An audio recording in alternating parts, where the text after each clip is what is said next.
Muy mediodía, es un gusto, buenos días, es un gusto recibirles con las primeras noticias de TV Ciudad en una jornada bien fría, 5 grados de temperatura a esta hora en Capital. Saludo cordial a quienes nos siguen por Uniradio, la radio de la Universidad de la República, 107.7 de FM, por señal abierta, 6.1 por YouTube y por tvciudad.ui. Vamos a repasar rápidamente el pronóstico del tiempo que nos proporciona el Instituto Uruguayo de Meteorología y acá vemos que de estos 5 que estamos viviendo hoy, la máxima va a ser de 16 grados. No digamos que templado, pero bueno, se va a templar bastante la jornada. No va a haber precipitaciones, el cielo estará algo nuboso con periodos de soleado. ¿Cómo seguirá mañana, este mes de junio que están empezando? Y ya seguimos con cielo soleado, ahí con alguna nubosidad. Las temperaturas 3 y 17 para el área metropolitana. El miércoles, bueno, se viene encapotado el cielo, cielo algo nuboso, con periodos de cubierto, 7 y 18 las temperaturas extremas según el pronóstico de Inumet para las próximas horas. Tenemos muchos temas para compartir con ustedes hasta las 9 de la mañana y uno de ellos tiene que ver con que se elevó a 17 el número de prófugos de la justicia uruguaya que anunció la Fiscalía Especializada en Crímenes de Lesa Humanidad. Esto con el pedido de captura internacional de Manuel Zapata Gini por su accionar en el FUSNA. También de la República Argentina, pero con repercusión en nuestro país, la organización Hijos del Vecino País cuestionó el traslado de 18 represores a una cárcel VIP, entre ellos al ex coronel uruguayo Manuel Cordero. La organización anunció que va a recurrir la decisión de forma judicial. El libro 197, Historias Ilustradas, que recorre detalles de la vida de personas detenidas desaparecidas, estas en ilustraciones, además, como decíamos, fue premiado en la categoría de divulgación de la primera edición del premio Bartolomé Hidalgo Infantil y Juvenil. Kiara Lucas fue la coordinadora de este proyecto, estuvo allí para recibir este reconocimiento y MBD Noticias dialogó con ella. Los hijos de Sebastián Marcet llegaron a Paraguay acompañados de sus abuelos maternos y recordar que mientras Estados Unidos anunció que confiscará los bienes del narcotraficante uruguayo que se mantiene prófugo de la justicia. En otro orden, el futuro director de Desarrollo Ambiental de la Intendencia de Montevideo, Leonardo Herú, que se desempeña hasta ahora como subsecretario del Ministerio de Ambiente, anunció que el nuevo plan de limpieza será elaborado escuchando a la población y presentado dentro de los primeros 100 días del gobierno encabezado por Mario Vergara. Sobre las 8:30 de la mañana vamos a hablar de datos del gobierno abierto que en nuestro país inició la creación del 6º plan de gobierno abierto para trabajar en transparencia y rendición de cuentas, pero también vamos a hablar de un proyecto impulsado por algunas organizaciones de la sociedad civil respecto a cuestionamientos a las actuales grandes plataformas y que impulsan una iniciativa de migrar a redes abiertas. Sobre este tema vamos a estar dialogando con uno de los fundadores de Data, Daniel Carranza, sobre las 8:30 de la mañana. Ahora, momento de abrir la ventana hacia las calles de Montevideo para con datos del Centro de Gestión de Movilidad, ver por dónde circular, por dónde no. @IMTránsito, @MBDTransporte para seguir en tiempo real cualquier cambio en la circulación. Les decimos con esta visión de la Rambla de Montevideo y el sol asomando allí por la ciudad, algunos de los cortes programados para esta jornada. Jujuy entre Santa Fe y Entre Ríos, el corte se va a realizar hasta las 6 de la tarde. Casi vemos ahí un mal doblez, ¿no? Luis de la Torre entre Carlos Ver y Avenida Sarmiento, el corte será hasta las 20 horas y obligado entre Charrúa y Gestido, el corte será a partir de la 1 de la tarde y se va a extender hasta las 3 de la tarde por un evento en la zona.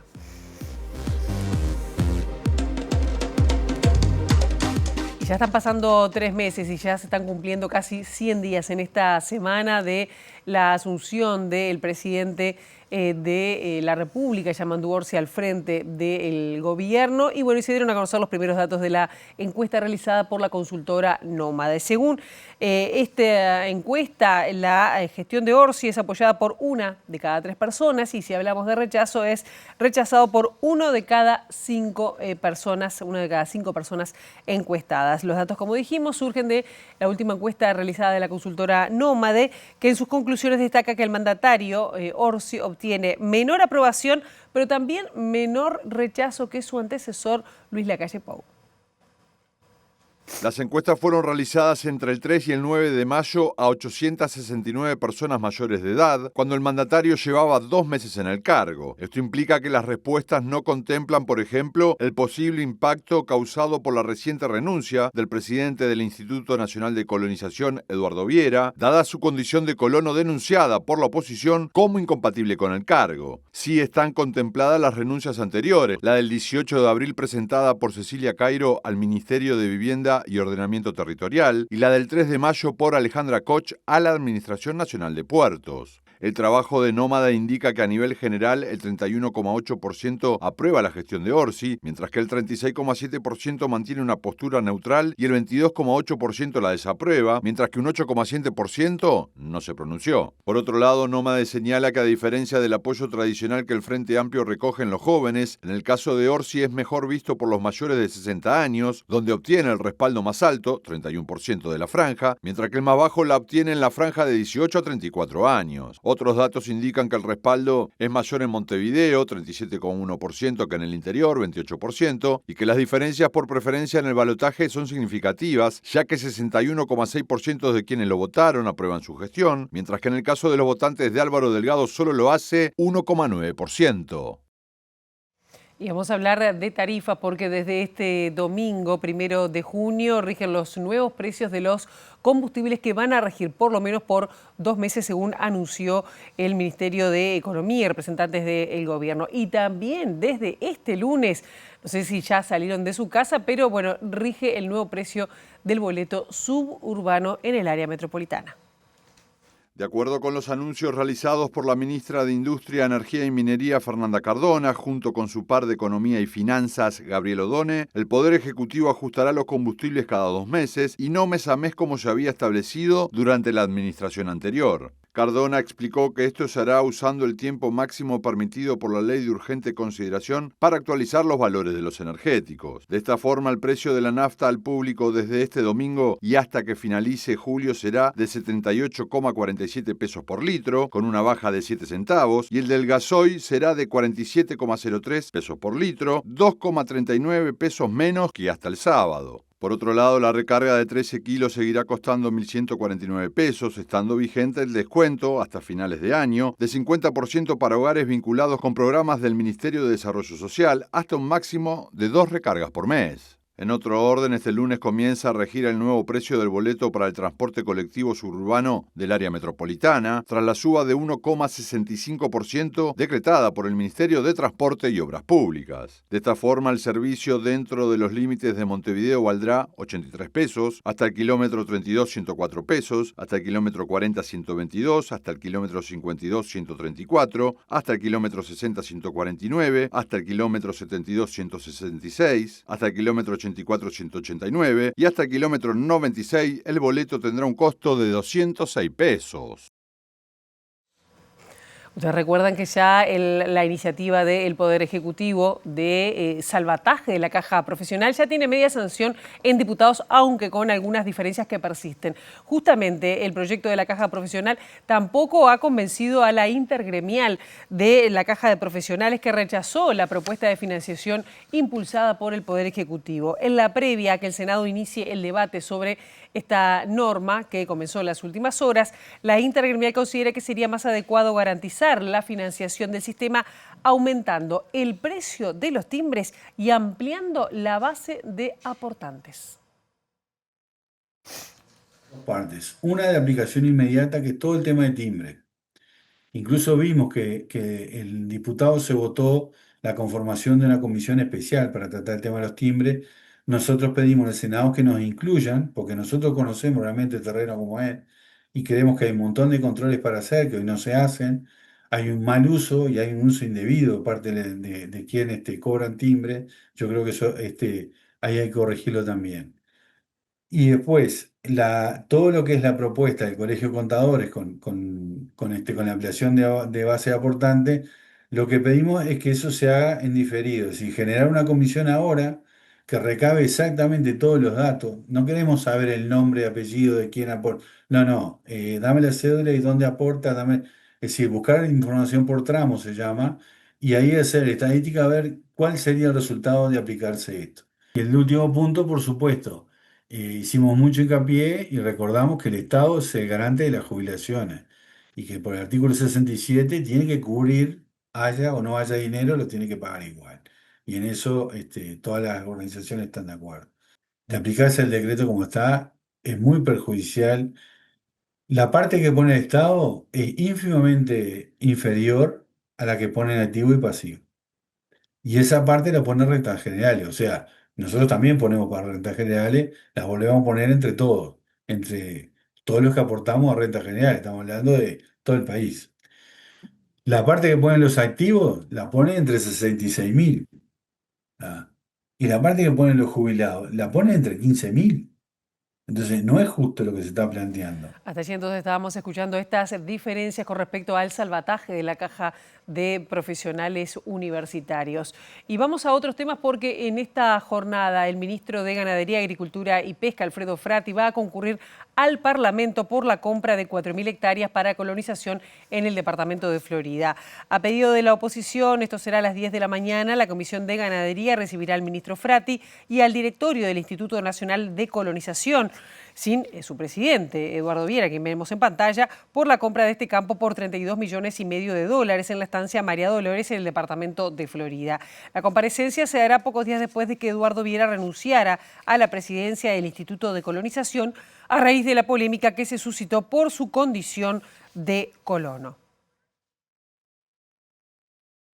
Este sábado nos despertábamos con la noticia del fallecimiento de una persona en situación de calle en la zona de Oes, aquí en el departamento de Montevideo. Se trata de un hombre de 48 años, andaba en silla de ruedas, que había rechazado en varias ocasiones acudir a un refugio, según datos proporcionados por el Ministerio de Desarrollo Social, y hasta el momento se desconoce la causa de su fallecimiento. Hoy a la mañana nos enteramos que Enrique, una persona que estaba en calle de 48 años, falleció en la estación Goes, en la zona de la estación Goes. Obviamente es algo que nos moviliza mucho. Esta situación se repite todos los años, tristemente, pero nosotros no queremos que las personas que fallecen a la intemperie porque viven a la intemperie sean un número. Queremos ponerle nombre a esta situación.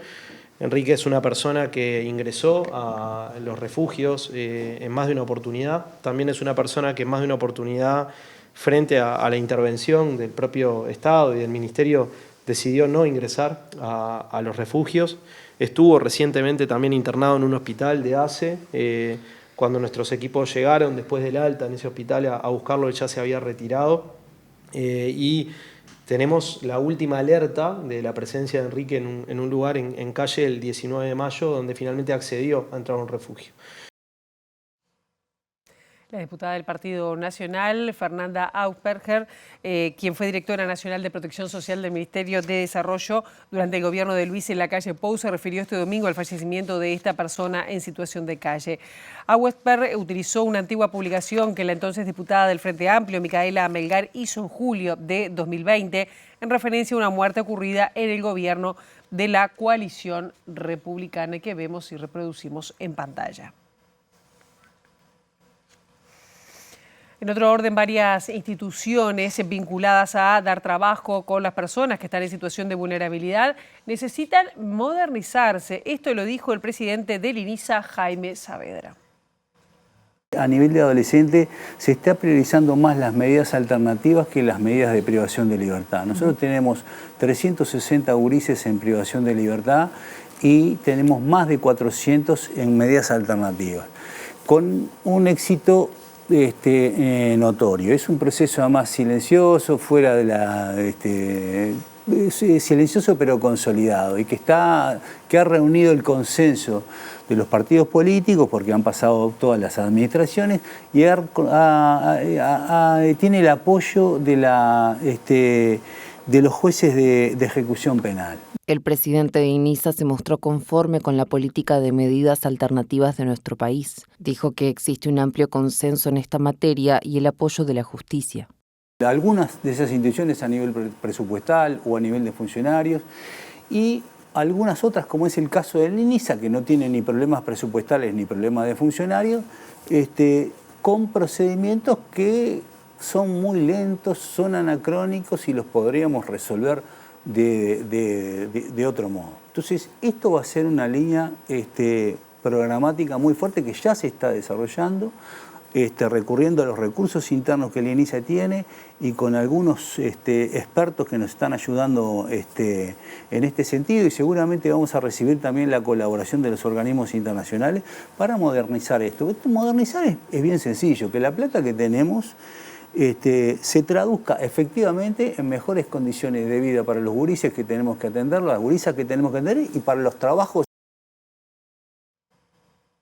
Los 4 hijos de Sebastián Marcet y Yanina García Troche están llegando a Paraguay acompañados de sus abuelos maternos, donde se encuentra, además, recordemos, la esposa de Marcet tras ser extraditada por España. Se conoció además en las últimas horas que la policía paraguaya rechazó otros 13 pedidos de visita cursados por otros familiares, lo cual puso en alerta a las autoridades, mientras que Estados Unidos aumentó la presión sobre Marcet, anunciando que pretende confiscar todos sus bienes. Yanina García Troche arribó a Paraguay procedente de España el 21 de mayo, casi un año después de haber sido detenida en el aeropuerto de Madrid, cuando intentaba abordar un vuelo a Emiratos Árabes Unidos, donde se encontraba radicada su familia. En ese país su esposo había sido detenido en 2021 con un pasaporte falso de Paraguay, logrando la libertad tras recibir uno verdadero de Uruguay, otorgado en un contexto que todavía viene siendo investigado por la justicia uruguaya. Antes de la detención de su esposa había sido extraditado a Paraguay desde Brasil su principal socio paraguayo, Miguel Ángel Infran, alias Tío Rico, mientras que su contador, el también uruguayo Federico Santoro, fue extraditado el año pasado de Paraguay a Estados Unidos tras aceptar colaborar con la justicia de ese país. En este contexto se ofreció el 21 de mayo recompensa por información sobre Marcet, que junto a Santoro tiene una causa abierta en la Corte del Distrito Este de Virginia, bajo el número 123CR00161-TSE, como conspiradores en una red de narcoblanqueo de capitales. En ese marco, la prensa paraguaya informó este fin de semana que la justicia estadounidense, tras los aportes hechos por Santoro, piensa confiscar todos los bienes de Marcet y su contador, especialmente aquellos que en algún momento usaron el sistema financiero local. La llegada de la familia más cercana de García Troche a Paraguay despertó alertas y especulaciones, entre ellas la posible entrega o captura de Marcet, ya que también otros 13 familiares como sobrinos, primos y hermanos de su pareja pidieron poder visitarla, aunque hasta el momento no le fue concedido. García Troche está detenida en la cárcel militar Viñascué, acusada de integrar el cartel liderado por su pareja, en su caso especialmente en el rubro blanqueo de capitales del narcotráfico. Y también vinculado a este tema, pero aquí en Uruguay, el Ministerio de Relaciones Exteriores entregó a Fiscalía todo lo que tiene que ver con la documentación del proceso que llevó adelante la entrega del pasaporte y también su posterior eliminación de pruebas denunciada por la ex vicecanciller Carolina H. H y el expresidente Luis Lacalle Pou serán citados a declarar a la Fiscalía tras la feria judicial de julio, y esto sería aproximadamente que termina el 15 de julio. Bueno, luego de esta feria serían convocados por Fiscalía.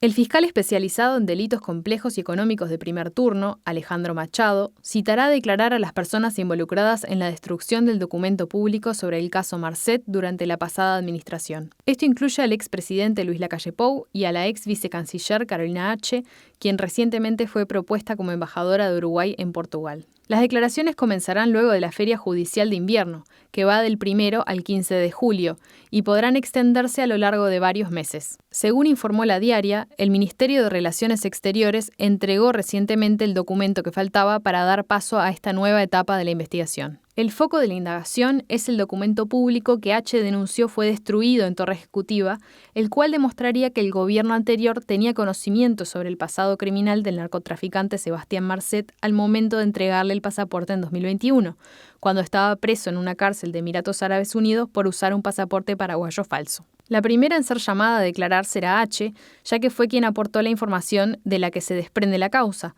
y en las semanas siguientes serán citados, entre otros, el expresidente Lacalle Pou, el asesor presidencial Roberto Lafluf, señalado como quien rompió el expediente, y el exministro de Relaciones Exteriores Francisco Bustillo.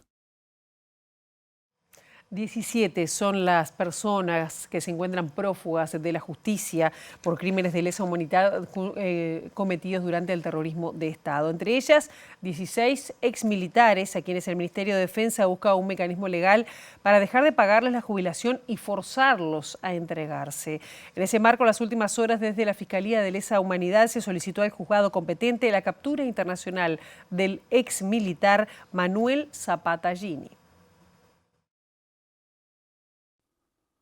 La orden de captura contra Manuel Zapata-Gini todavía no está activa en la lista de personas requeridas por Interpol, ya que podría no haber salido todavía del juzgado que lo investiga a él y a otros 24 exmilitares que se desempeñaron o tuvieron vínculos con el Cuerpo de Fusileros Navales entre 1972 y 1985. En esa causa por torturas y privación ilegítima de la libertad iniciada por Crisol fue pedida su captura, según confiaron fuentes judiciales a MBD Noticias. Zapata-Gini se suma a la lista de 15 nombres que el fiscal Ricardo Percivale había elaborado en base a información solicitada a los distintos juzgados y entregada a las organizaciones sociales como familiares de detenidos desaparecidos y Crisol en el marco del 20 de mayo y en cumplimiento de su obligación de mantener informadas a las víctimas.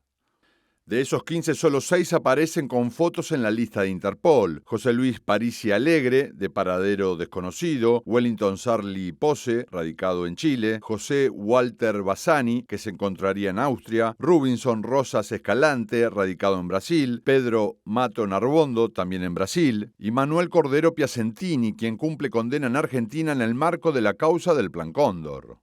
De los restantes 8, 7 son militares y no figuran en Interpol, tratándose de Jorge Grau, quien estaría en Paraguay, de José Eduardo Delgado, residente en Estados Unidos, Alfredo Fresia, Juan Carlos Esponda y Juan Manuel Pagola, de paradero desconocido los 3, Roberto Morín, radicado en Miami, Daniel Mayorano y Tabaré Pastorini, ambos radicados en España, donde también goza de impunidad el civil Fleming Gallo.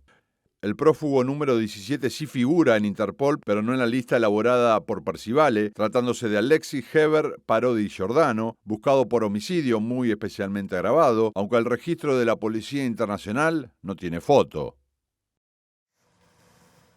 El referente de la organización Hijos de Argentina, Ernesto Gaya, dijo a MBD Noticias que iniciarán acciones legales contra el traslado de una cárcel común a una cárcel VIP ubicada en Campo de Mayo a una unidad dependiente del Ejército de 18 represores. Entre los trasladados está el uruguayo Manuel Cordero, condenado en ese país por su participación en el Plan Cóndor. Nosotros vamos a elevar el reclamo por el lado judicial pertinente, que lo estamos haciendo, las presentaciones del caso y la visibilización de la problemática hacia afuera hasta donde nos dé y colectivizarla. Eso en cuanto a lo que es nuestro plan hacia adelante, la postura que hemos tenido históricamente. No rendirnos nunca, aprendimos de las queridas viejas, en las peores de las condiciones, con el peor de los escenarios, siempre para el frente.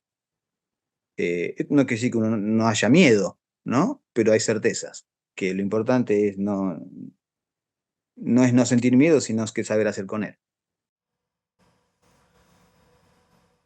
197 historias ilustradas ganó el premio Bartolomé Hidalgo, juvenil e infantil, en la categoría divulgación. Se trata de una compilación de historias y también de ilustraciones de cada una de las personas detenidas desaparecidas durante la última dictadura militar. Kiara Lucas, quien es la creadora del proyecto, sobrina además de una persona desaparecida, explicó la importancia de acercar a los niños y a los adolescentes al pasado reciente. En conjunto buscamos poder adentrarnos un poquito en las vidas de cada una de las 197 personas detenidas desaparecidas uruguayas o bajo responsabilidad del Estado uruguayo. Lo hicimos pensado en infancias y en adolescencias para un público de entre 10 y 21 años. La investigación que nosotros hicimos fue preguntándonos cómo se relacionan las juventudes, infancias y adolescencias con la memoria y qué interrogantes presentan. Fuimos directamente a ver qué necesita este sector de la población, entendiendo que son ciudadanos de derechos tanto las infancias como las adolescencias y que merecen que les contemos toda la historia, porque es algo que ellos y ellas demandan, ¿verdad? y muchas veces, o en la enorme mayoría de los casos, no tienen exactamente dónde ir a buscar qué fue una dictadura, qué es una persona detenida desaparecida, por qué se dio la dictadura cívico-militar en nuestro país y en los países vecinos.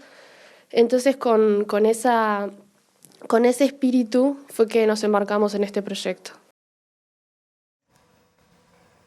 También hubo otros reconocimientos en el marco de la Feria Infantil y Juvenil de la Intendencia de Montevideo y de estos premios Bartolomé Hidalgo, quedando desierta la categoría juvenil, pero hubo un premio especial a la trayectoria que, bueno, fue reconocida la autora Susana Olaondo.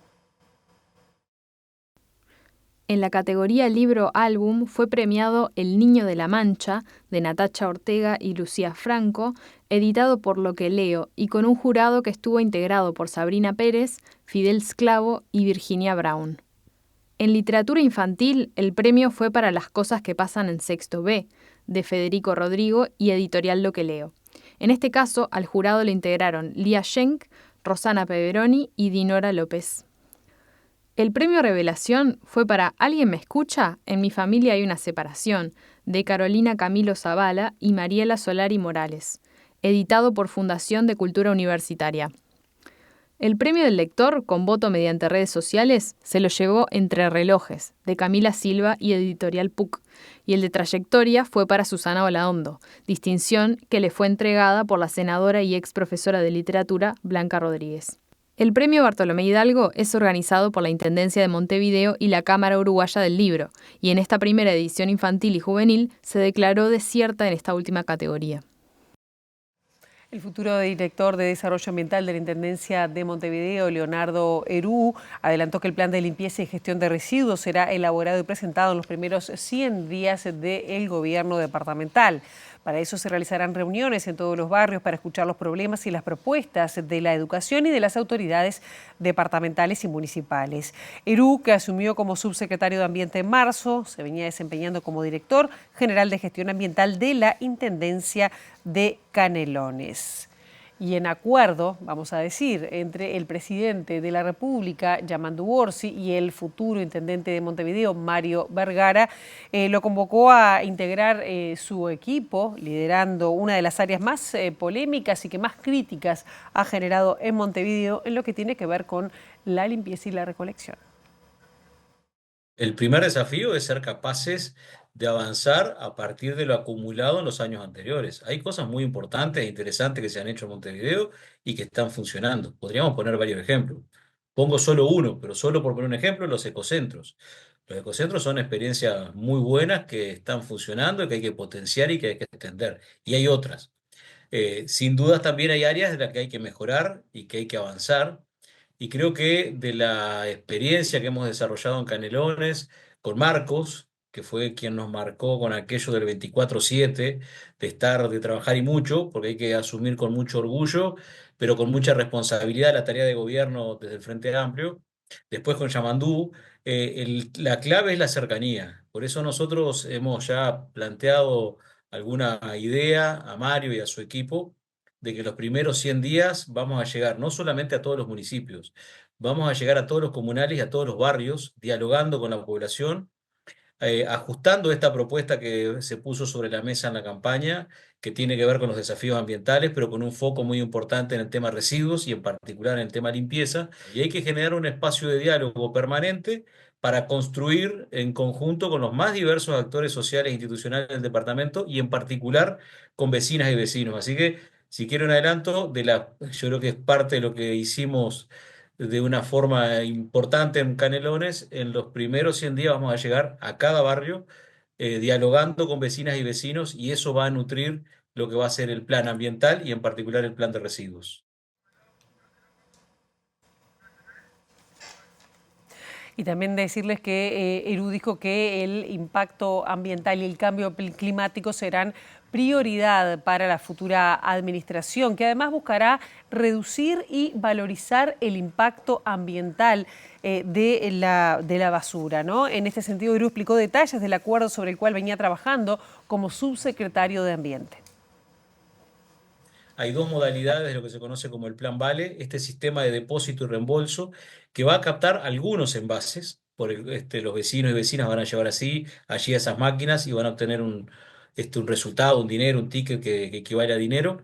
Van a continuarse y queremos profundizar las experiencias de clasificación en origen, particularmente de clasificación domiciliaria, y la necesaria estrategia de inclusión social, particularmente de aquellos que subsisten en condiciones muchas veces no adecuadas, como son clasificadores y clasificadoras. Para nosotros va a ser una prioridad. De hecho, ya en la campaña esto se puso sobre la mesa, tenemos una línea de trabajo que queremos compartir y que queremos llevar adelante también en los primeros 100 días con algunos acuerdos y avances concretos que busquen generar las mejores condiciones para que quienes clasifican residuos lo hagan en condiciones adecuadas, con retribuciones adecuadas, con condiciones de trabajo dignas. Así que esa sin duda va a ser una prioridad, de la mano con esto que decíamos de reducir, recuperar y valorizar la mayor parte de los residuos ante lo que son desafíos ambientales globales que son una prioridad para nosotros. Nacional es el nuevo campeón de la Liga Uruguaya de Básquetbol, así fue titular en todas las tapas de los diarios de hoy, después de vencer a Guada 79-77 en la séptima final en el Antel Arena. Este es el tercer título de los tricolores después de 88 años, cuando en el 35 y en el 37 salió campeón federal. La placa final de la serie quedó con 4 juegos para Nacional, después de remontar un 1-3 abajo el pasado domingo. Ganó el martes, volvió a ganar el viernes cuando remontó 20 puntos. Entre los destacados en Nacional está la defensa de Patricio Prieto sobre Donald Sims, quien a pesar de ser la figura aguatera no pudo incidir en el resultado. Los tricolores dieron la vuelta la serie de la mano de Michael Smith.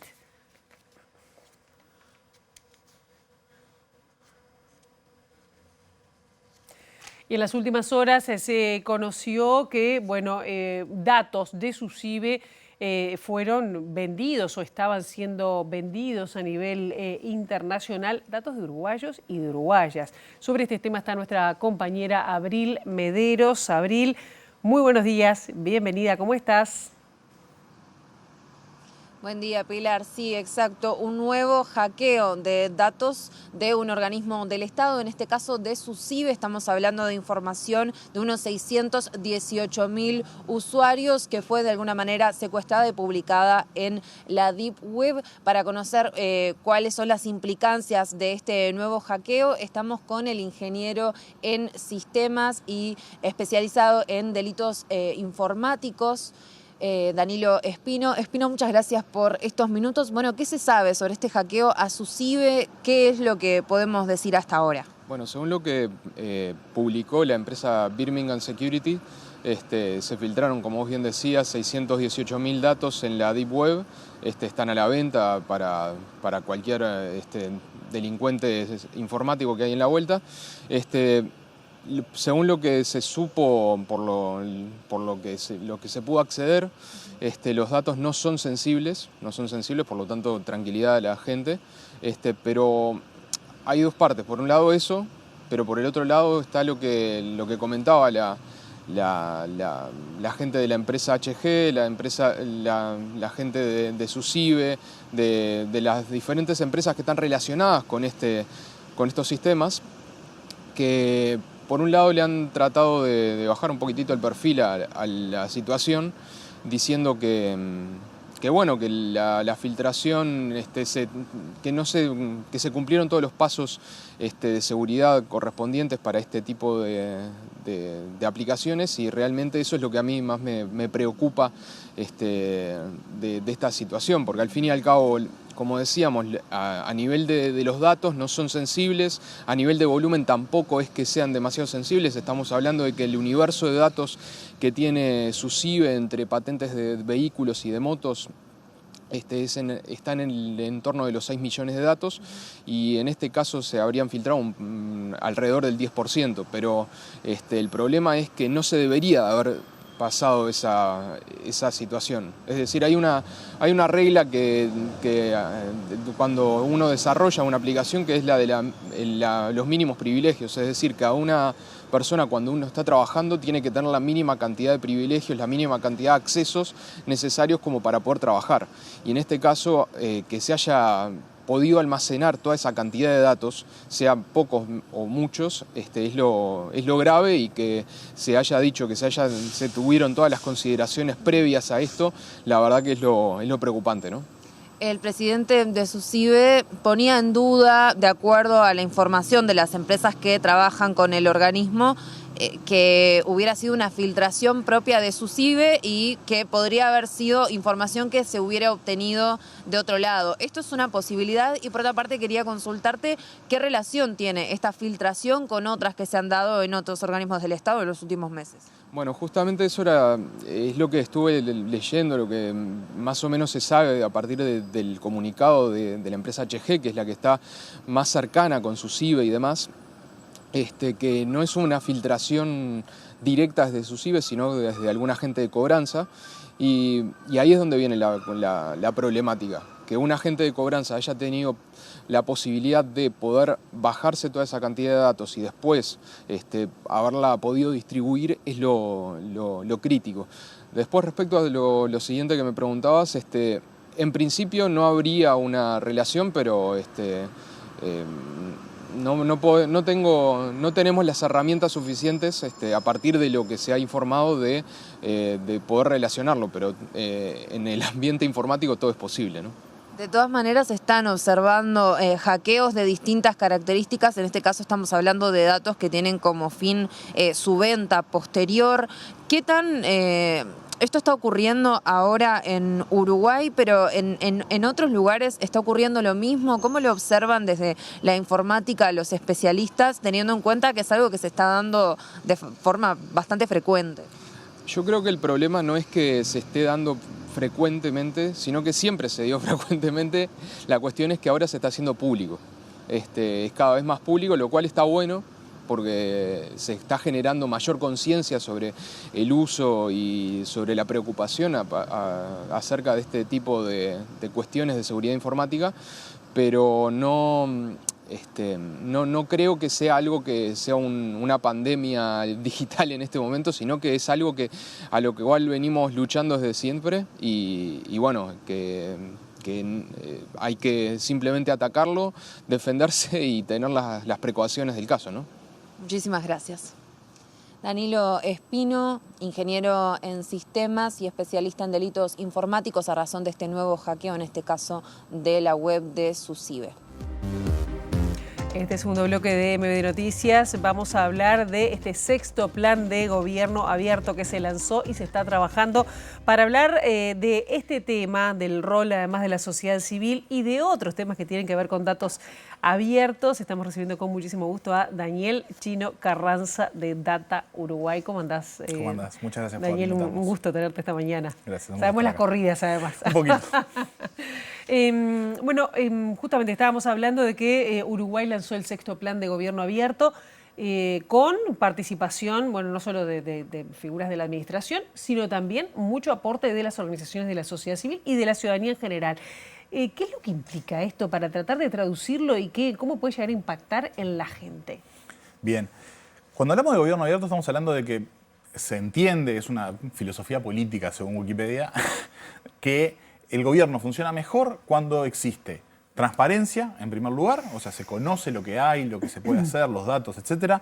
Esa transparencia permite tener participación, esa participación orienta, digamos, la política, el diseño de políticas, pero a su vez, a través de esa participación se puede llegar a la colaboración, que ahí es donde está realmente la gracia del asunto, porque se entiende que el conocimiento no está todo en las personas que gobiernan, y es a compartir, tanto por llegar a territorio como por conocimientos específicos, sean académicos, técnicos o lo que sea, mejoran los resultados. Entonces, bajo esa lógica existe lo que se llama la Alianza para el Gobierno Abierto, o Open Government Partnership por su nombre en inglés, a la que Uruguay se suma en 2011, y viene trabajando en una serie de lo que llaman planes de acción de gobierno abierto. O sea, esto es, para empezar, es una política de Estado de Uruguay, vale la pena reconocerlo. Lleva muchos años haciendo esto y además destacado a nivel internacional. Por más que acá no es muy conocido, no es muy visible lo que hace, sí algunos de sus resultados. Uruguay se viene destacando en el mundo tanto por cómo institucionalmente hace funcionar esto, que es cómo se ejecutan estos planes, como por los resultados que se obtienen, el nivel de cumplimiento, etc. Los planes en sí, de lo que constan es un proceso de co-creación, que es lo que estamos ahora con el sexto plan, donde los organismos públicos, agencias, entes descentralizados y de los tres poderes, vale aclarar, esto es muy importante que se ha logrado en los últimos 2 planes, básicamente hacen propuestas y reciben propuestas de ciudadanía, sociedad civil, academia y sector privado sobre cosas que hagan que el gobierno sea más transparente, participativo o colaborativo. Los temas en específico son infinitos, siempre y cuando involucre alguna de esos pilares. Se hace un proceso de selección, de filtro, para tener también calidad y aspiraciones de transformación. Se llega a un plan y luego ese plan se ejecuta a lo largo, en este caso, de los próximos 4 años, y muy importante, con un sistema de monitoreo dual, tanto desde el propio país, el gobierno, sociedad civil y los actores involucrados que monitorean el seguimiento, y también del mecanismo de revisión independiente de la Alianza para el Gobierno Abierto, que también ayuda a garantizar que lo que se está diciendo que se logró, efectivamente se logró. Claro. Recién estábamos viendo el viernes, creo que fue, que bueno, hubo una nueva instancia. El que habló fue públicamente el prosecretario de Presidencia, Jorge Díaz, destacando el tema de transparencia, de rendición de cuentas. ¿Cómo se compadece eso o cómo lo ven desde la sociedad civil cuando a veces ni en lo que es la transparencia activa de lo que publican en el Estado, en las páginas, no está completo y tiene un gran déficit, ¿no? Bueno, para eso mismo es que hacemos eso, o sea, es una forma de mejorar en esos índices. No solo en los índices, sino más que nada en las consecuencias, en lo real de qué se publica. Estos procesos... Porque en general a los gobiernos no les gusta que se sepa todo. Bueno, es algo que yo destaco particularmente de Uruguay. A mí una cosa que me divierte mucho de este tipo de mesas de gobierno abierto es que cuando... Y la he podido comparar, por suerte, con lo que pasa en otros países, porque me ha tocado estar ahí también. Muchas veces quienes van desde gobierno, la actitud que tienen no es una de reserva, cuidado y achique, sino más bien se ponen en el lugar de ciudadanos y ciudadanas, que creo que eso es muy positivo. No significa que todo funcione perfectamente, pero creo que sí es clara la línea que se puede trazar desde que se lanza, por ejemplo, la Ley de Acceso a la Información Pública en 2008, aparecen los planes de gobierno abierto, el primero se ejecuta en 2012, y cómo sistemáticamente en cada plan se piden mejoras y muchas de ellas se hacen. Por supuesto que hay otros retrocesos, ha habido un par de reformas a la ley de acceso que son bastante regresivas y cosas por el estilo, pero siento que sí hay un avance. Por ejemplo, con la Unidad de Acceso a la Información Pública es un aliado clarísimo que tenemos en la sociedad civil, donde se trabaja fuertemente por mejoras, no solo en la ley de acceso, que es una reforma que nos debemos para actualizarla, digamos, al modelo 2.0 de la OEA y cosas por el estilo, sino también para mejorar la ejecución en concreto. Y de hecho en este plan ya tenemos propuestas en ese sentido. Eso, digo, ¿cuáles serían las novedades que pueden llegar a surgir de este plan? Que hagan carne, que la gente lo sepa, lo pueda dimensionar cuando dice, bueno, cuando se aplique, ¿qué se va a ver? O sea, no me quiero adelantar mucho porque recién estamos en la etapa de propuestas y por supuesto no depende de sociedad civil definir cuáles se ejecutan, pero algunas de las cosas que se propusieron en esta primera mesa que fue el viernes fue actualización, bueno, de la normativa en general, de la ley de acceso, mejora de la obligatoriedad de los organismos en las formas de contestar, porque hay mucho de la forma técnica que implica que otras personas puedan acceder a las respuestas. La obligatoriedad de que los organismos estén en lo que se llama el Sistema de Acceso a la Información Pública, que es un sistema unificado que generó AGESIC, donde las respuestas se ponen de forma digital. Y bueno, desde Data Uruguay, que es mi organización, que forma parte de la red de gobierno abierto, en particular propusimos que ese sistema no solamente sea obligatorio para todos los organismos, sino que además sea abierto. Que si vos haces una consulta, yo la pueda leer, si yo la puedo leer, yo la hago, vos la podés leer, y también la podés encontrar buscando en un buscador. Porque eso es importante también. Estas herramientas no pueden estar solamente limitadas a quienes tienen conocimiento de ellas. Claro.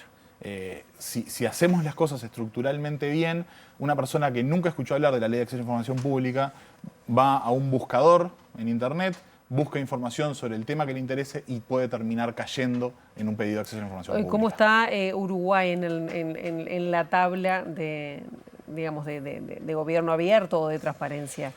Bueno, en este sentido, ¿no? Hay varias tablas, o sea, por ejemplo, en acceso a la información, Uruguay, como nos suele pasar, ¿no? Con respecto a la región, bastante bien. A nivel mundial, capaz que un poco más media tabla. En gobierno abierto en particular estamos particularmente bien. Uruguay tiene enorme fortaleza institucional.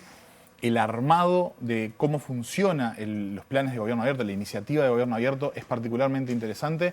Que vale aclarar, tiene una gobernanza compartida. El grupo de trabajo de gobierno abierto está integrado por organismos públicos, sociedad civil, academia y sector privado, y desde ahí definimos la gobernanza de todo el proceso. Y de hecho ha sido el modelo internacional que se tomó también con otros países, pero en ese sentido anda muy bien. Te quería preguntar, y ya tenemos que ir redondeando, se nos va el tiempo, pero desde la sociedad civil, IDATA está liderando un proyecto de migración a redes abiertas. ¿Cuál es el problema que ustedes están viendo para proponer eso a la ciudadanía? ¿Salir de qué plataformas y moverse a cuál? Bueno, el proyecto se llama reconectar.uy, lo pueden encontrar en la web con esa dirección. Y lo que estamos proponiendo principalmente es empezar a habitar espacios que sean más soberanos, más libres y descentralizados. Sin entrar en los aspectos técnicos que no son demasiado importantes en este momento, la diferencia más grande es que no dependés de un gran proveedor que puede definir y cambiar de forma arbitraria las políticas, que es lo que está pasando últimamente con Meta y Twitter, sino que es un modelo donde cualquiera puede poner un servidor, una herramienta. De hecho, las herramientas pueden ser distintas, pero se pueden hablar entre sí. Entonces, eso me permite a mí elegir el lugar donde quiero estar según las reglas, según la locación, según lo que sea que me parezca. A los gobiernos tener soberanía sobre los contenidos, a las personas también tener control sobre eso, lo puedo mover y lo puedo evolucionar hacia nuevas formas que sigan comunicándose con las anteriores. Esto se le llama el Fediverso, es el nombre más popular. Existen otras redes que tienen características similares como Blue Sky. Pero lo más importante son las que están alrededor del estándar que se llama ActivityPub, que es como el correo electrónico, donde vos podés tener un servidor que es del canal, yo puedo tener un servidor que es el de mi organización, otra persona usa Gmail, pero todos nos podemos hablar entre nosotros. Lo que proponemos es que la gente empiece a habitarlo y lo empiece a usar. Existen en Uruguay servidores como Mastodon.uy, que de hecho tiene muchísimos años, como 8 años activo. Y la migración no la queremos presionar. Esto no es un tema de presionar moralmente a las personas para que abandonen una cosa y usen otra. Hay 1000 razones por las cuales la gente está en los lugares que está, pero sí nos parece importante empezar a tener conocimiento y ocupar otros lugares para que si el día de mañana nos queremos ir o se complica por la razón que sea o dejan de existir, ya tengamos una alternativa que sea más controlada, más soberana y que dure más en el tiempo. Bien, reconectar.uy. Reconectar.uy.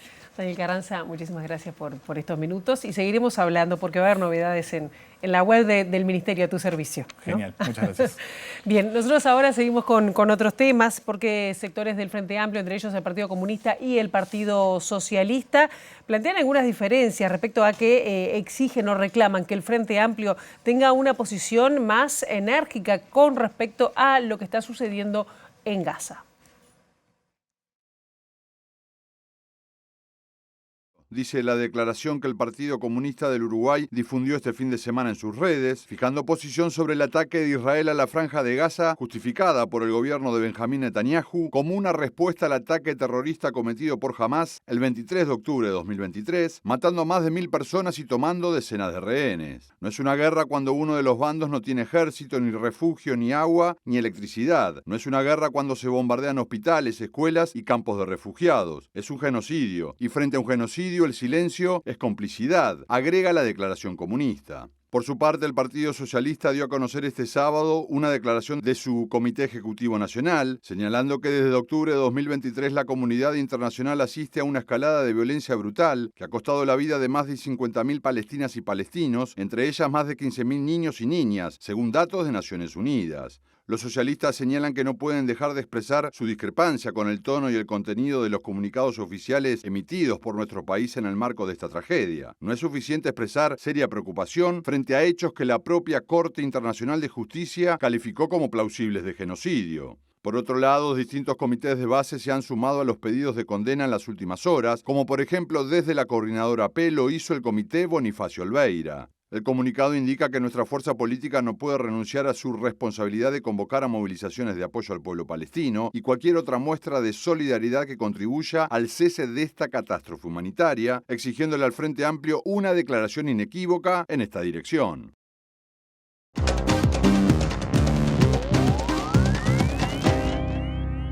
Y de alguna manera seguimos en tema porque el presidente de Chile, Gabriel Boric, pedirá al Parlamento la aprobación de una ley de urgencia que prohíba la importación de productos procedentes de colonias israelíes. Y los invito a todos a no pelear entre pueblos, a no pelear entre pueblos, porque acá el responsable es un gobierno genocida, no el pueblo de Israel.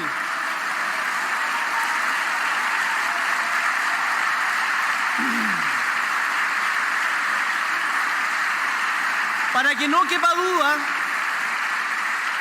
reitero algo que he dicho muchas veces: no aceptamos empates ni elegir entre barbaries. Condenamos categóricamente el terrorismo de Hamás y exigimos la liberación de los rehenes que aún están en cautiverio.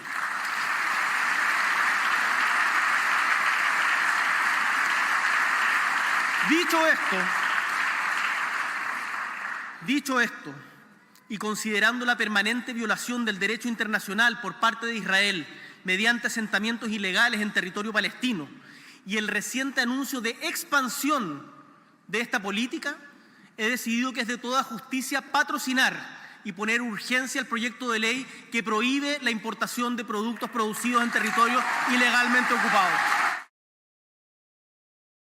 Hasta que llegamos con esta primera edición. Ahora quedan en compañía de Ciudad Viva. La actualización informativa a las 13, a las 18:55 y nosotros nos reencontramos mañana a las 8. Pasen muy bien, buena jornada.